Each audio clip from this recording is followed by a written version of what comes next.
Hey YouTube, how you guys doing today? Kevin here coming back at you with another video.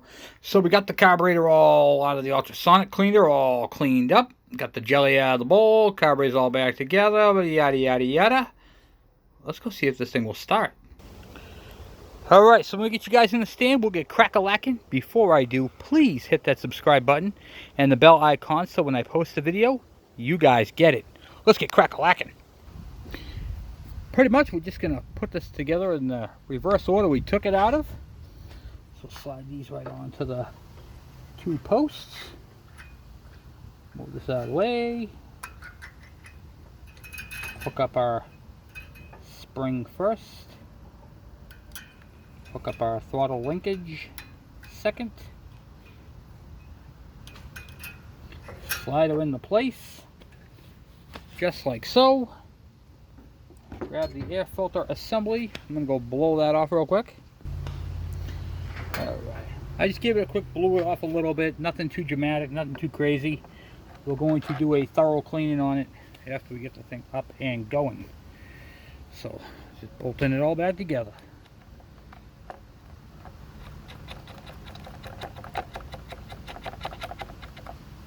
Hope everybody's doing okay. Can't wait for a thunderstorm. We need a good thunderstorm. We need a good rain.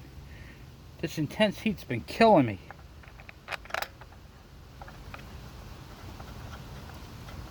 Not trying to complain about the weather, but man, I legit can't do anything when it's like this, you know?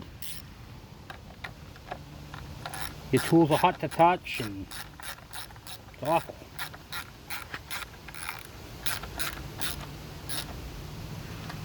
Yeah, it's hot.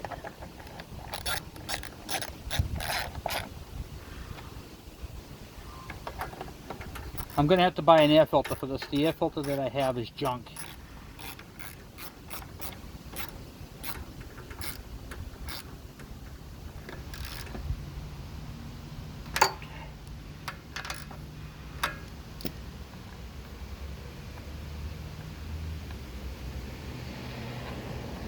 Yeah, oh, actually this right here was supposed to go on there. Let me take this back, this nut back off and put that on there.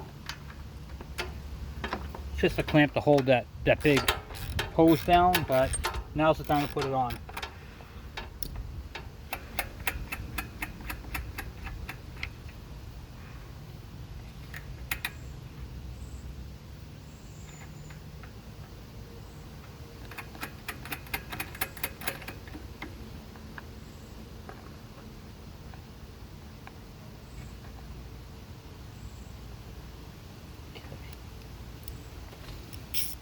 That's just a vent hose, so the emission, the crankcase pressures can escape. I'll plug this in here. Fuel line on. Turn it on, see if it leaks. I don't know if the carburetor is going to leak. This thing was pretty bad.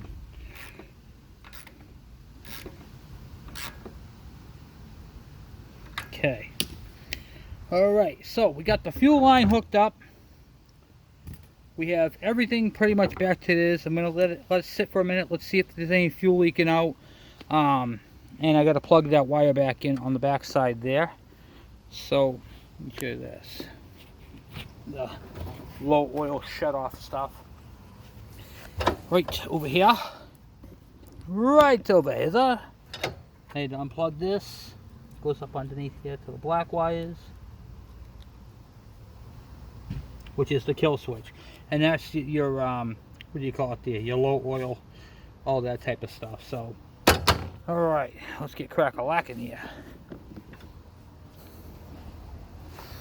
Alright.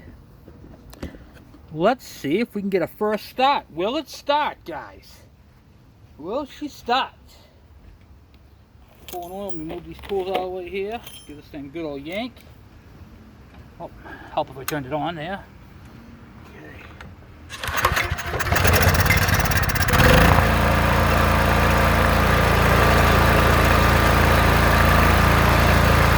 Running.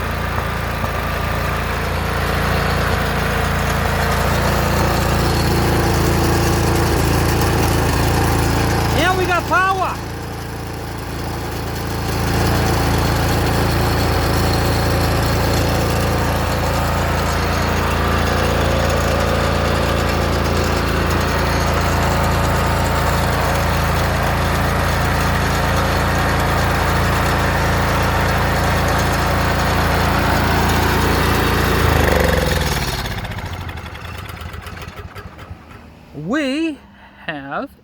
running, working generator that is now in need of an air filter, and that, my friend, and an oil change. I'm going to put a new plug in it. That was an old spark plug that I had kicking around. It was the same number that came out of it, and I checked it to make sure it was. So it's the right spark plug. Runs good, guys, huh? Generator runs good. So she needs a bath, need to be cleaned up, air filter, so I'm going to order that. I'll get that coming for this thing, and just change the oil. That's it. So we'll be doing a final video on all that, doing the tune-up to this thing. And I'm very excited, guys. I just wanted to do a short video. Thank you guys for watching. We got the carburetor in. It's not leaking, which is excellent. We don't want leaking carburetors. The needle and seat. That's a Mikuni carburetor on this, by the way, guys. So I had a needle and seat, not a seat, but a needle for it, because same one that the dirt bikes use. So go figure, right? Not the KEs, guys. It's not that type. It's the one with the rubber tip, so it's a different bike. I think it was a TS 125 carb. But anyway, use the same needle as this. So that worked out pretty well for me. So I just go hook up that fuel line, and that's it. So thank you guys for watching. Thank you for subscribing. And if you guys have any questions or any comments, by all means, please share them. And I will talk to you guys later. I'm out!